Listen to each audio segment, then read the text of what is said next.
सा के अवतार भगवान महावीर स्वामी के चरणों में कोटि से वंदन। युग प्रदान आचार्य श्री महासमुद्र के चरणों में कोटि से वंदन। मुनिवृंद, उपस्थित धार्मिक प्रेमी भाई और बहनों, दैनिक प्रवचन के अंतर्गत आज का विषय है दुखी आदमी दुखी क्यों। भगवान महावीर की वाणी है, जन्म दुखम जरा दुखम रोगाय मरणानि। दुनिया में दो शब्द बहुत ही प्रचलित है, सुख और दुख। न सुख की खेती होती है, न दुख की खेती होती है। न सुख बड़ा बाजार में मिलता है, न दुख बड़ा बाजार में मिलता है। इन दोनों का जो संबंध है अपनी वृत्तियों के साथ जुड़ा हुआ है। स्वावस्था सुख है, परवस्था दुख है। स्वतंत्रता सुख है, परतंत्रता दुख है। भगवान महावीर ने बड़ा ही सुंदर कहा, अप्पा कत्ता विकत्ताए दुहाणीय सुहाणीय अप्पा मित्र ममित्रम से दुपत्थिये सुपत्थिये। अपनी आत्मा ही करता है, अपनी आत्मा ही भोगता है, अपनी आत्मा ही सुख देने वाली है और अपनी आत्मा ही दुख देने वाली है। कोई किसी को दुख नहीं देता है। ये केवल भ्रम है कि इसने मेरे को दुख दिया, इसने मेरे साथ दुर्व्यवहार किया, धोखाधड़ी की, अच्छा व्यवहार नहीं किया। ये सब केवल भ्रम है। न कोई किसी को दुख देता है, न किसी को कोई सुख देता है।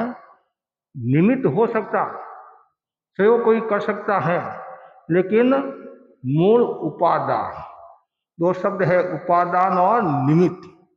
निमित्त का भी अपना महत्व है, ऐसी बात नहीं निमित्त का महत्व नहीं है, लेकिन निमित्त से भी ज्यादा महत्व उपादान का है। हमारा जो सुख दुख का जो संबंध है वृत्तियों के साथ जुड़ा हुआ है। वृत्तियों के कारण आदमी सुखी होता है और वृत्तियों के कारण आदमी दुखी होता है। यदि आपका आचरण सही है तो आप सुखी है, आचरण सही नहीं है तो आप दुखी है। तो आदमी दुखी क्यों होता है? ऐसे तो भगवान ने कहा जन्म भी दुख है, मरण भी दुख है, रोग भी दुख है, बुढ़ापा दुख है, सब दुख ही दुख है, चारों ओर दुख ही दुख है। फिर भी आप क्या कहते हैं, महाराज मैं तो बहुत सुखी हूं, सुखी हूं। ऊपर से तो आपको कहना पड़ता, कभी कभी ऊपर से महाराज कहना पड़ता मैं सुखी हूं, लेकिन मैं जानता हूं कितना सुखी हूं, ऐसा भी लोग कहते हैं। अब प्रश्न खड़ा होता है, दुख कैसे प्राप्त होता है और सुख कैसे प्राप्त होता है? लेकिन आज हम दुख की बात करते हैं। आदमी दुखी क्यों? पहला कारण है कल्पना जनित। व्यक्ति बहुत बड़ी कल्पनाएं करता रहता है। अभी बच्चे का जन्म हुआ नहीं और उससे पहले इतनी कल्पना करता है, मेरे बच्चा होगा,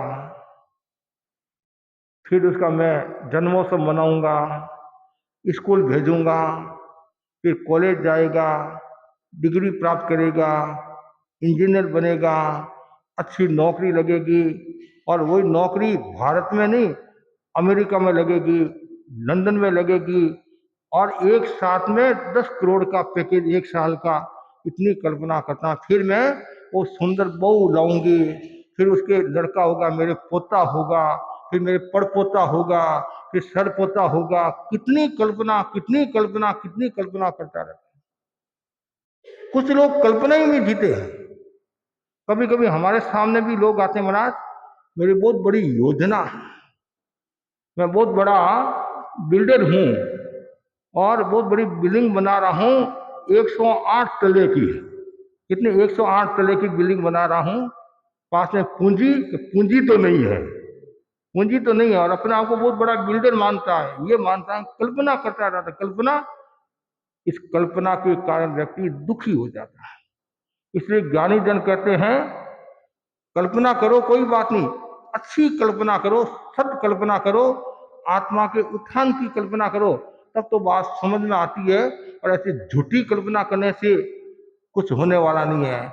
इसे गुरुदेव तुलसी ने भी लिखा नहीं, नश्वर है संसार भिकारी का सपना, नश्वर संसार है भिकारी का सपना, अनुव्रत को साथ ले लो वो ही है अपना, वो ही है अपना।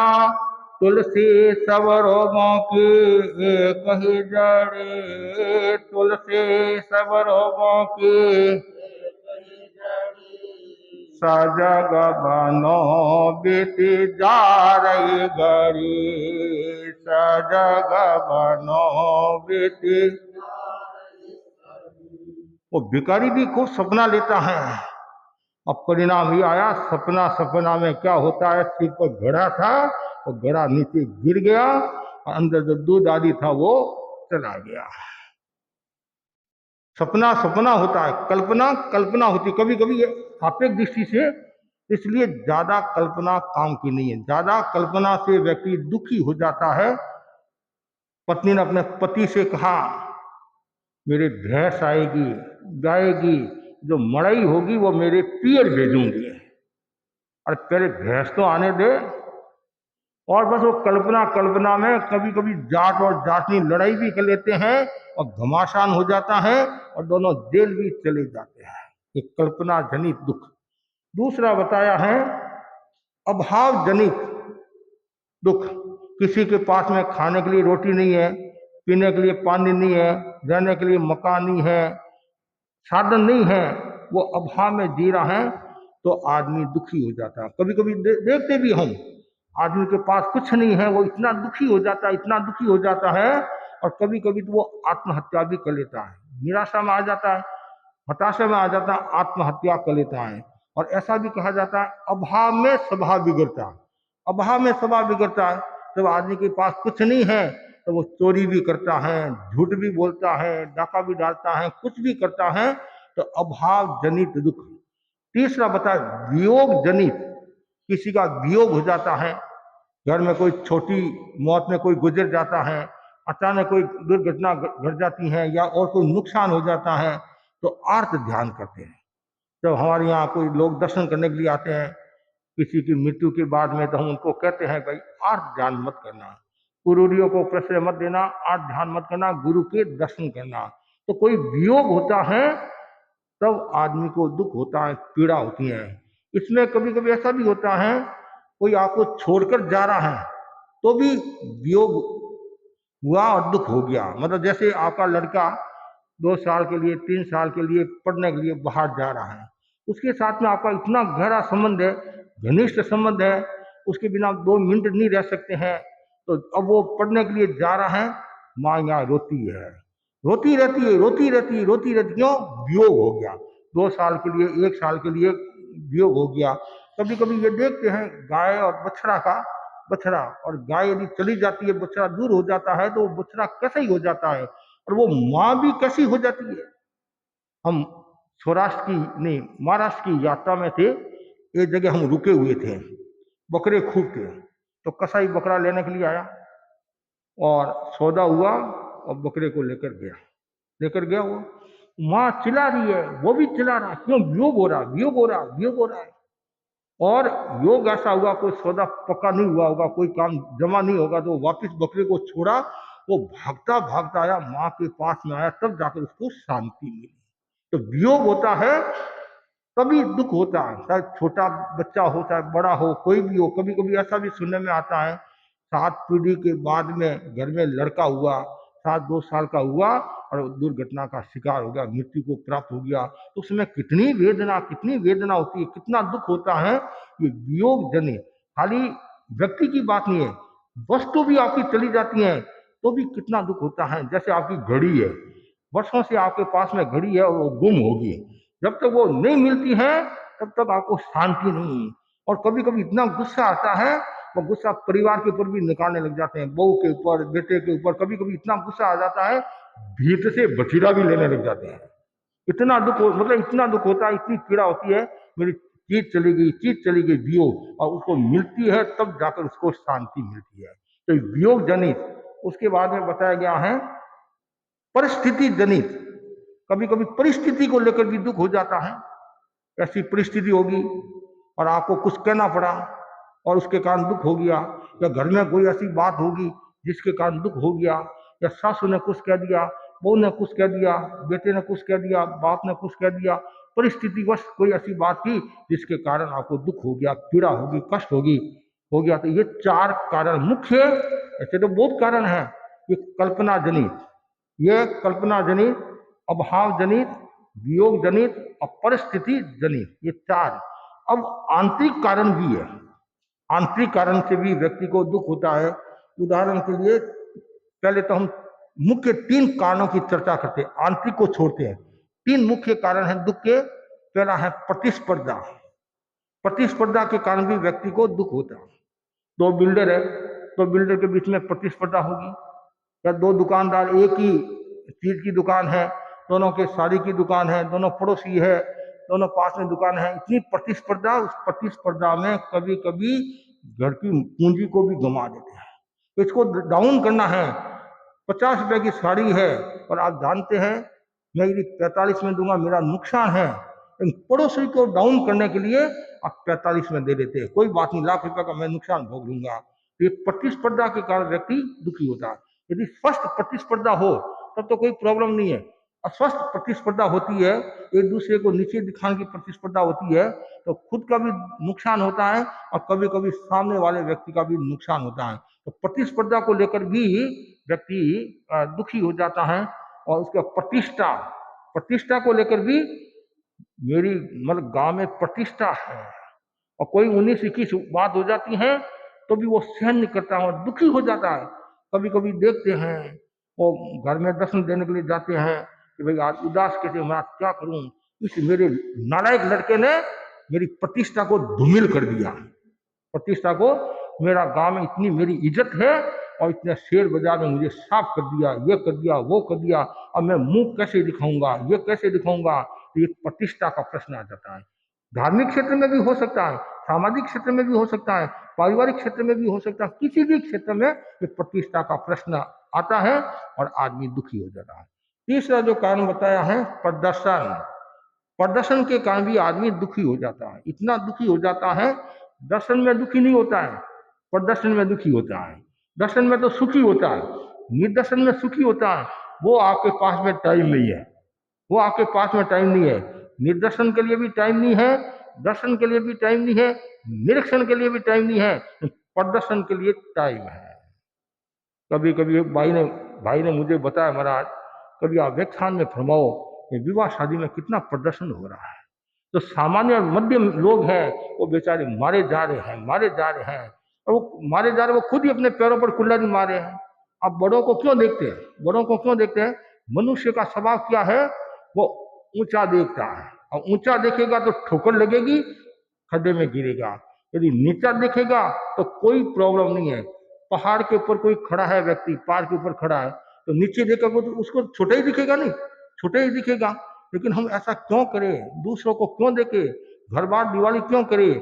अपना घर को देखकर कार्य करना चाहिए। मतलब घर सारू पावना है, पावना सारू घर नहीं है, ऐसा कहा जाता नहीं। तो ये अपने घर को देखकर करना चाहिए। और बड़े संत फरमाते थे कि जो व्यक्ति प्रदर्शन करता है और कर्जा लेकर जो व्यापार करता है, कर्जा लेकर जो विवाह शादी करता है, कर्जा लेकर बच्चों को पढ़ाता है, कभी कभी इतनी समस्या आ जाती है वो कर्जा उतार नहीं पाता है। इसलिए ज्ञानी जन कहते हैं ये कभी भी सिर पर कर्जा नहीं रखना चाहिए, कोई भी चीज का कर्जा नहीं रखना चाहिए। मैं तो बार बार श्रावकों को कहता हूँ, कभी सेवा कराता हूँ, सामान्य पूछ भी लेता हूँ व्यवहार के नाते कैसा चल रहा है, तो एक बात का ध्यान रखना भाई, कर्जा मत रखना। तुम लुकी सुखी रोटी हो तो भी कोई चिंता की बात नहीं है, कर्जा मत रखना। वो कर्जा है तो तुम्हारे तो समस्या है ही है, और तुम्हारे जो पीढ़ी, जो पीछे जो पीढ़ी आएगी उसके भी समस्या, और लोग कहेंगे ये वही है, इसके बाप ने मेरा नुकसान किया था और इसके बाप ने मैं इतना लाख रुपया मांगता हूँ, ये करता हूँ। इसलिए कर्जा कभी भी नहीं होना चाहिए। जहाँ ये कर्जा क्यों होता है? प्रदर्शन, प्रदर्शन विवाह शादी में लेकर ये बच्चों को पढ़ाने के लिए भेजते नहीं, 5 लाख 10 लाख 15 लाख 1-1 करोड़ का, और घर में 5 रुपया नहीं है तो वो कर्जा लेकर ऐसी क्या पढ़ाई काम की, ऐसी पढ़ाई क्या काम की है। पर जैसी स्थिति हो वैसा करना चाहिए। तो ये प्रदर्शन के कारण भी आदमी दुखी होता है। चाहे सगाई होती नहीं, सगाई, सगाई में भी कितना खर्चा। आजकल तो बच्चे का जन्म हुआ, 1 महीना का बच्चा हुआ तो जन्मोत्सव मना रहे हैं। अरे पहले 50 साल का भी हो जाता तो भी जन्मोत्सव नहीं मनाते थे। आज तो हर एक बात बात में प्रदर्शन, प्रदर्शन। स्कूल में कोई फर्स्ट आ गई लड़की, उसका भी प्रदर्शन, सगाई हुई उसका भी प्रदर्शन, और शादी हुई उसका भी प्रदर्शन। और उसके अलावा भी आज शादी के पहले भी वो खूब घूमने फिरने का, उसमें भी इतना प्रदर्शन हो रहा है। और कभी कभी तो सगाई छूट भी जाती है और बाजार में और आ जाती है। ऐसा क्यों आंदोलन नूते दो जिमाए, ऐसा प्रदर्शन किस काम का? प्रदर्शन करना तो आत्मा का करो, नहीं आत्मा को देखो, आत्मा को देखो। कभी भी प्रदर्शन नहीं करना, कोई भी चीज में प्रदर्शन नहीं करना चाहिए। मतलब जो दुख देने वाला हो, ऐसा प्रदर्शन से खुद तो दुखी है और परिवार को भी दुखी, और कभी कभी समाज को भी दुखी बना देता है। तो महाराज अमुक व्यक्ति ने ऐसा प्रदर्शन किया और जिनके कारण समाज को नीचे देखना पड़ा। आज जो मारवाड़ी समाज के लोगों की जो हालत बन रही है, इसके पीछे कारण क्या? एक बड़ा कारण है कुछ असामाजिक तत्वों ने, कुछ संकीर्ण विचार वाले व्यक्तियों ने ये प्रतिस्पर्धा, प्रतिष्ठा, प्रदर्शन के कारण समाज को नीचे दिखा दिया, नीचे दिखा दिया। गलती एक व्यक्ति करता है और पूरे समाज को भुगतना पड़ता है। इसलिए प्रदर्शन से दूर हो, प्रतिष्ठा की भावना मत रखो, और आत्मा की प्रतिष्ठा बढ़े ये चिंतन करना चाहिए। नहीं तो दुखी हो जाओगे, खुद तो दुखी और सारे वातावरण को भी आप दूषित बना दोगे। इसलिए कभी भी प्रदर्शन, कोई भी चीज में प्रदर्शन नहीं होना चाहिए। और विवाह शादी में तो विशेष ध्यान रखना चाहिए। जहाँ अनावश्यक खर्चा है, आडंबर है, तो वहाँ आत्मा का नुकसान होता है, आत्मा की पवित्रता नहीं बचती है। और कभी कभी तो ऐसी स्थिति आ जाती है, संबंधों में भी कटुता आ जाती है। और कभी कभी जो सगाई करने के बाद में कि आपको इतना लाख का खर्चा करना पड़ेगा, इतना लाख का खर्चा करना पड़ेगा, इतना लाख का खर्चा करना पड़ेगा, और अमुक होटल में विवाह करना पड़ेगा, वो बुकिंग करना, ये करना। अब बेचारा वो तो उसके घर में तो 2 समय का पूरा भोजन ही नहीं है, कहना मतलब। और आप वो पंच क्या बोलते 5 स्टार होटल, 7 स्टार होटल, अरे क्यों क्यों आत्मा का नुकसान करो, क्यों समाज का नुकसान करो? पैसा है, पैसा का दुरुपयोग नहीं होना चाहिए, दुरुपयोग नहीं होना चाहिए। आपका भाई तो भूखा है, आपका भाई भूखा है और आप ऐसे पैसा उड़ा रहे हो। विवाह शादी में देखते हैं जब ये इतने द्रव्य 50-100 आइटम करते हैं और खाते 5-10 ही नहीं है, तो एक साथ में ले लेते हैं, फिर वो भाता नहीं है, फिर क्या करते हैं, जूता छोड़ते हैं, नालियों में जाता है। और कितना मतलब प्रदर्शन। तो आसपास के जो पड़ोसी लोग हैं वो देखते हैं, आहा ये हमारा शोषण करते हैं और ऐसे ये पैसों को पानी की तरह बहा रहे हैं, कितना नुकसान कर रहे हैं। इसलिए सबको प्रेरणा देता हूँ, मेरी जो भी बात सुन रहा है सबको मैं प्रेरणा देता हूँ, कभी भी पैसा का दुरुपयोग मत करना, कभी भी प्रदर्शन मत करना, कभी भी दिखावा मत करना। जो सहज है और समाज के साथ जो चलता है, समाज के हितों की सुरक्षा करता है, वो व्यक्ति वास्तव में श्रेष्ठ आदमी होता है। और जो केवल अपना प्रदर्शन मैं करता रहता है, मैंने ये किया, मैंने ये किया, मैंने ये किया, मैंने मेरी बेटी को इतना दिया, बाप को इतना दिया, बेटे को इतना दिया, दे दिया तो बताना क्या, बताना क्या? मनुष्य का स्वभाव है कुछ न कुछ करना, तो जिसके कारण वो अब दुखी हो जाता है। जब धन दौलत होता है तब तो उसका थोड़ा मान सम्मान रहता है, और जैसे वो कमजोर हुआ फिर कोई पूछने वाला नहीं है। वृक्ष हरा भरा होता है तब तो सब पंछी आते हैं, जैसे वो सूख जाता है तो पंछी भाग जाते हैं। अरे पंछी को छोड़ो, माँ बाप को भी देख लो, माँ बाप के पास कुछ है तब तो बेटे सेवा करते हैं, और नहीं है तो वो भी बेटे छोड़कर चले जाते हैं, ऐसा भी सुनने में आता है। तो ये दुखी, ये 3 कारण हैं। अब यदि हम आंतरिक दुखों की बात करते हैं तो उसमें सबसे पहला जो कारण बताया, असीमित इच्छाएं। दुखी होने का सबसे बड़ा कारण आंतरिक है, भीतर में इतनी आकांक्षा, इतनी तृष्णा, असीमित, किसकी तरह? कपिल की तरह। कपिल का नाम सुना आपने? उत्तरार्जुन सूत्र में आता है, जहां लाहो तहां लो। जहां लाभ होता है वहां लोभ बढ़ता है, और लोभ बढ़ता है तब आदमी अनर्थ करने के लिए भी तैयार हो जाता है। लेकिन कपिल तो फिर बाद में सुधर गया और वो केवली हो गया। लेकिन सब कपिल नहीं होते हैं, सब कपिल नहीं होते हैं। हम देखते हैं इतनी असीमित इच्छाएं होती है। घर में सदस्य कितने हैं? 2 सदस्य हैं और 5 दुकानें। कितनी? कभी कभी मैं कहा करता हूं कि खाने वाले हैं, पैसा नहीं है, पैसा है, खाने वाला नहीं है। कभी घर में बड़ी हवेली है, 1 सदस्य, 2 सदस्य, 3 सदस्य है। हम देश में देखते हैं बड़ी हवेली में एक माँ रह रही है, एक वो रह रहा है और टाइम पास हो रहा है। फिर भी आदमी के भीतर और चाहिए, और चाहिए, और चाहिए। बस पूरा विश्व मुझे मिल जाए। अब पूरा विश्व भी आपको मिल गया, फिर बाद में क्या होगा?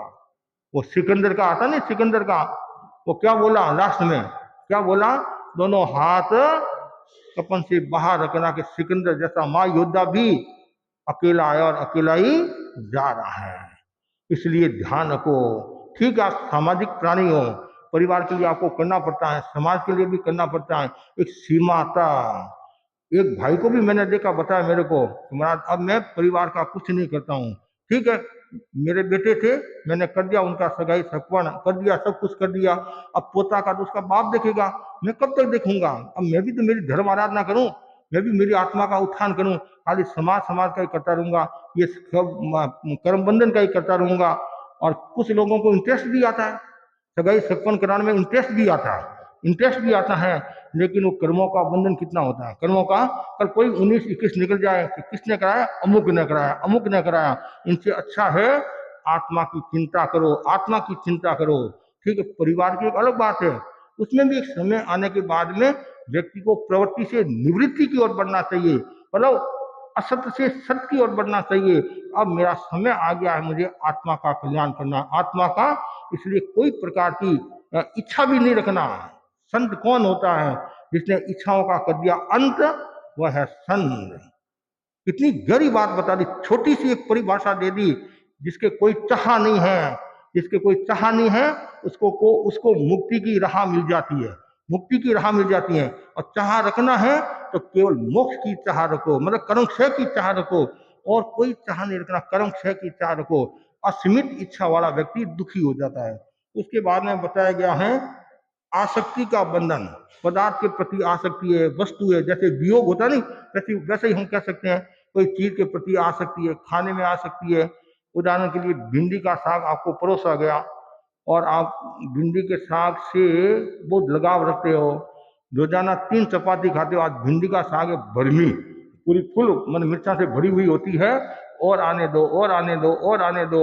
और पीछे भी जो खाने वाले हैं वो क्या बोलता है, तू तो पतिव्रता है, आज उपवास कर ले, उपवास कर ले, मेरे को खाने दे। क्यों?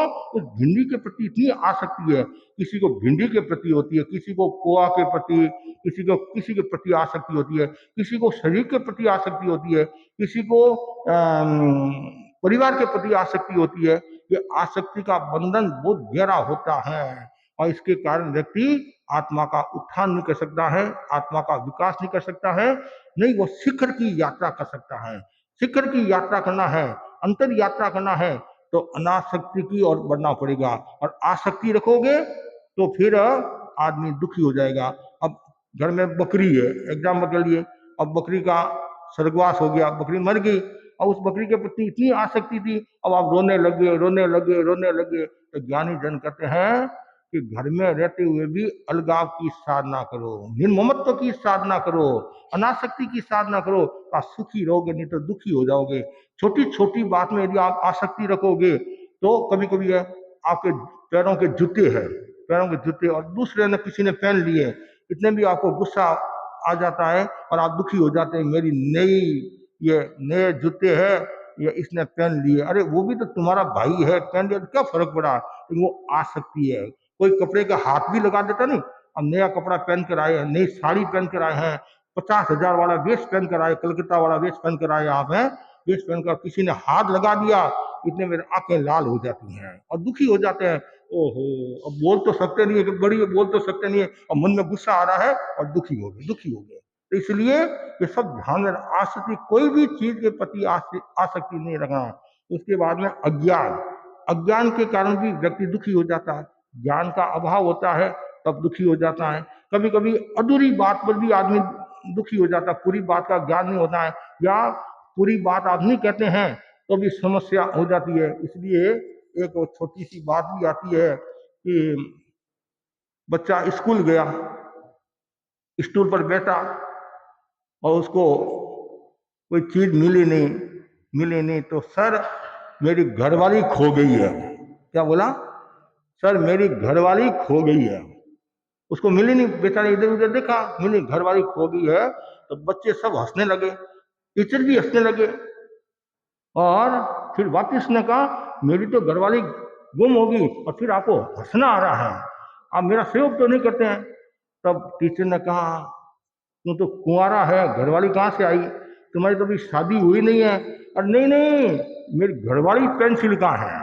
तो अधूरी क्यों बात बोलता है, तो पूरी बात बोल, स्पष्टता के साथ बता मेरी घरवाली, मतलब घर की जो पेंसिल वो गुम हो गई है, आपके कोई ध्यान में आई हो तो बता दो। तो कभी कभी अधूरी बात का कारण अज्ञान भी हो सकता है, और अज्ञान के कारण व्यक्ति दुखी भी हो जाता है। कभी कभी धार्मिक लोग भी है नहीं, वो अधूरी बात करते हैं, अपूर्ण बात करते हैं, इसके कारण वो दुखी हो जाते हैं। इसलिए ये अज्ञान, अज्ञानम खलु कष्टम, इतना सुंदर कहा है, अज्ञान कष्ट देने वाला है, पीड़ा देने वाला है, और अज्ञानी संसार में जन्म मरण करता रहता है। ये जो हम संसार में घूम रहे हैं उसका कारण क्या है? अज्ञानी तो है। ये सब एक दूसरे के जुड़े हुए, कर्म, अज्ञान, प्रमाद। अज्ञान मतलब इतना अज्ञान खतरनाक होता है। और आचार्य महासमुद्री फरमाते हैं जितने भी प्राणी हैं वर्तमान में और जो मोक्ष में गए हैं, एक दिन सब के सब वो मिथ्या दृष्टि थे, सब मिथ्या दृष्टि थे, मिथ्या दृष्टि थे। उसके बाद में फिर सम्यक दृष्टि होते हैं, और जो होने वाले उसके बाद सम्यक दृष्टि होते हैं, फिर मोक्ष को प्राप्त होते हैं। तो अज्ञान तो भरा हुआ है, पूरा संसार अज्ञान से भरा हुआ है। कभी कभी हम सिद्धांत की बात बताते हैं, तेरापन के दान दया की बात बताते हैं, मूर्ति पूजा के बारे में बताते हैं, तो महाराज आप कहते हो पूरा संसार तो कहता है गरीबों को रोटी देना धर्म है, पुण्य होता है, पूजा करना ये होता है वो होता है, आप ऐसा कहते हैं। तो हम कहते हैं ये संसार अज्ञान से भरा हुआ है। फिर वापिस प्रश्न प्रश्न करते हैं कि खाली आप ही समझते, दूसरे को लोग समझते नहीं है, दूसरे को लोग समझते नहीं है। अरे अज्ञान इतना है वो समझने की कोशिश भी नहीं करते हैं। जो बिरले जीव होते हैं, जो आत्मार्थी होते हैं, जो अनाग्रह दृष्टिकोण वाले होते हैं, वही तत्व समझते हैं। पूरा तो अज्ञान भरा हुआ है। वो क्या, हमारे समाज के लोग भी अज्ञान से भरे हुए हैं। आजकल चारों ओर देखते हैं कि महाराज वहाँ आनंद आता है, वहाँ आनंद आता है, वहाँ आनंद आता है। अभी जैसे छुट्टियां हैं, कोई कहीं घूमने के लिए जाता है, कहीं घूमने के लिए जाता है, महाराज बहुत आनंद आया, हमने स्विमिंग पूल मतलब वहाँ ये किया वो किया, ऐसा इतना आनंद आया, ऐसा तो कभी नहीं आया। ये क्या, ये अज्ञानी है, अज्ञानी है। अरे आप जानते हैं उस पानी को कितनी वेदना हुई, पानी को कितना दुख हुआ, कितना कष्ट हुआ। आप पत्ती तोड़ते हैं या हरियाली के ऊपर चलते हैं, उनको कितनी पीड़ा होती है। क्यों? आपको रस आ रहा, आनंद आ रहा है, मेरा संसार का सुख भोग रहे हैं। और ये मनुष्य का जीवन मिला है, जितना सुख भोगना है उतना सुख भोग लो। अरे सुख भोगो तो दुख को क्यों निमंत्रण दे रहे हो? ऐसा सुख भोगो वापिस आपको जन्म मरण भी नहीं करना पड़े। ये सुख दुख तो पुतलों के साथ जुड़े हुए हैं। आत्मिक सुख की बात करो, शाश्वत सुख की बात करो, तो वापिस आपको जन्म मरण नहीं करना पड़ेगा। तो ये अज्ञान के कारण भी व्यक्ति दुखी हो जाता है। और उसके बाद आकांक्षा, आकांक्षा इतनी होती है, ये भी मिल जाए, ये भी मिल जाए, वो भी मिल जाए, वो भी मिल जाए।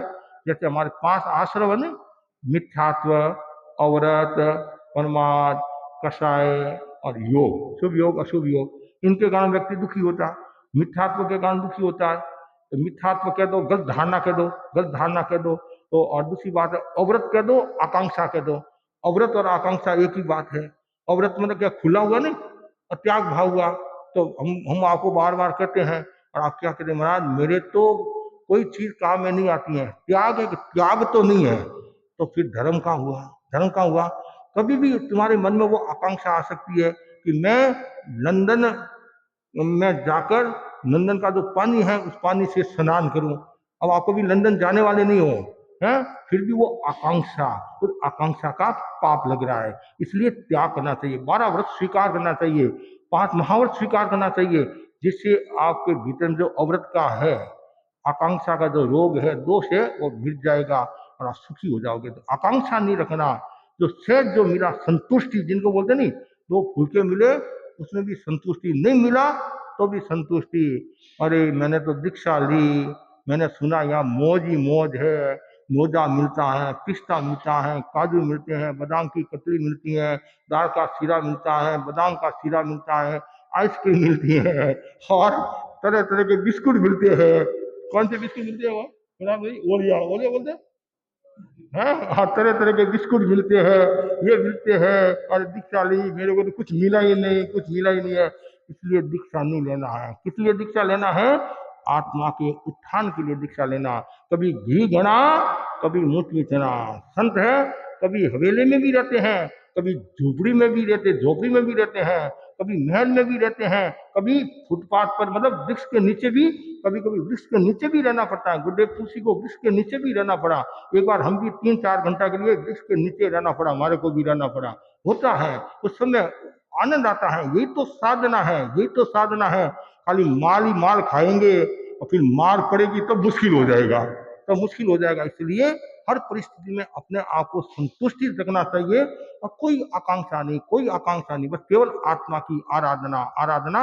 ये आकांक्षा होगी तो व्यक्ति दुखी हो जाएगा।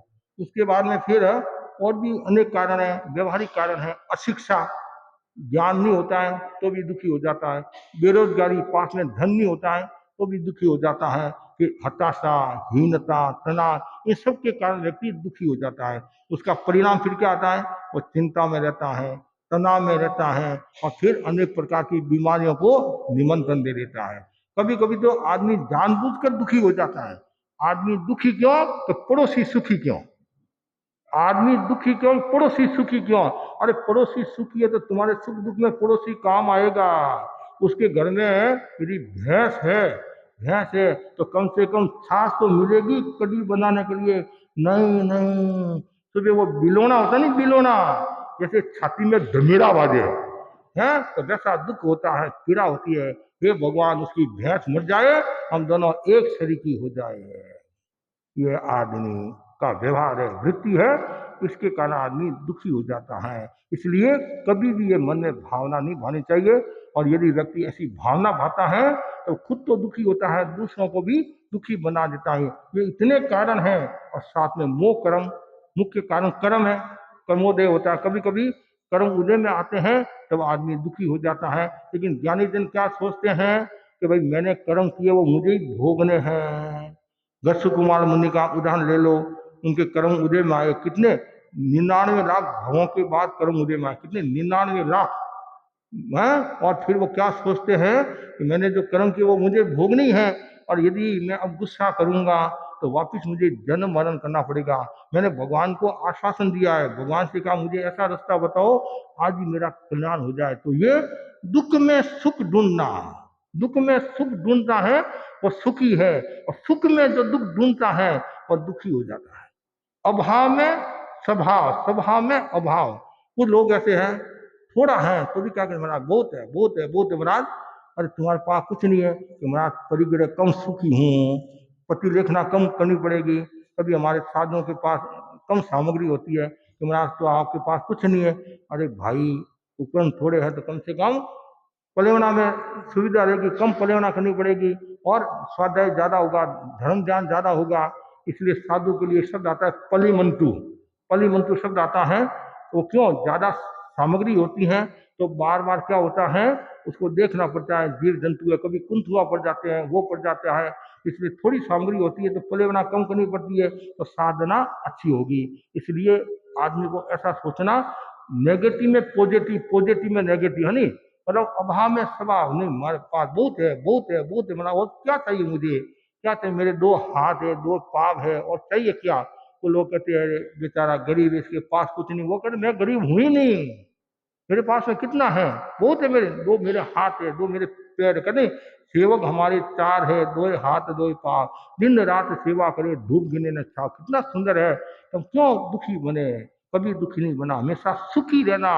खुदे तुच्छ नहीं, लिखा ना समतारा सागर संत सुखी संसार, बस। इसलिए ये भावना भाव कि मैं हर समय सुखी रहूं, लेकिन दुखी नहीं रहना है।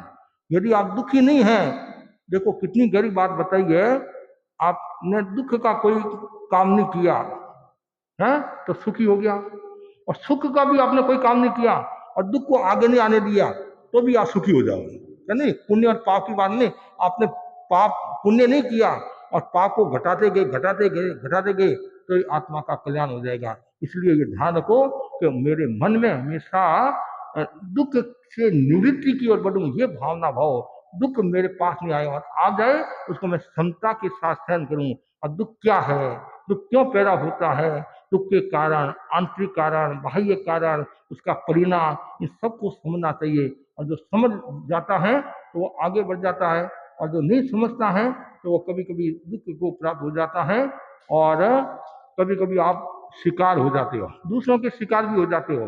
कभी कभी ऐसी स्थितियां बन जाती है जिनके कारण आप दुखी हो जाते हो, महाराज ये मेरा सारा धन लेकर चला गया, ये लेकर गया, वो लेकर गया, ये लेकर गया।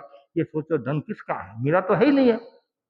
और कभी कभी मुझे याद है, मैंने सुना था प्रभुलाल डाबरीवार के बारे में। लास्ट में उनके अस्वस्थता हो गई, वो बीमार हो गए थे, तो किसी को कहा भाई किसका, महाराज जब हम आए लोटा लेकर आए थे, क्या लेकर आए, लोटा लेकर आए थे, हाँ लोटा लेकर आए थे, तो किसका दुख करे, ये तो आता है जाता है। इतनी गहरी बात बता दी।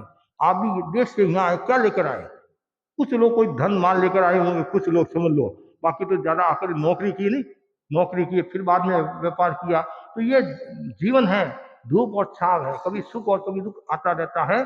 दुख से कभी घबराना नहीं, दुख से घबराना नहीं, और सुख में मुरझाना नहीं है, सुख में डूबना नहीं, और हमेशा तटस्थता की साधना करो। तो जो भगवान ने कहा ना, जन्म मरण रोग बुढ़ापा ये सब दुख है, और पूरा संसार दुख की भट्टी में जल रहा है।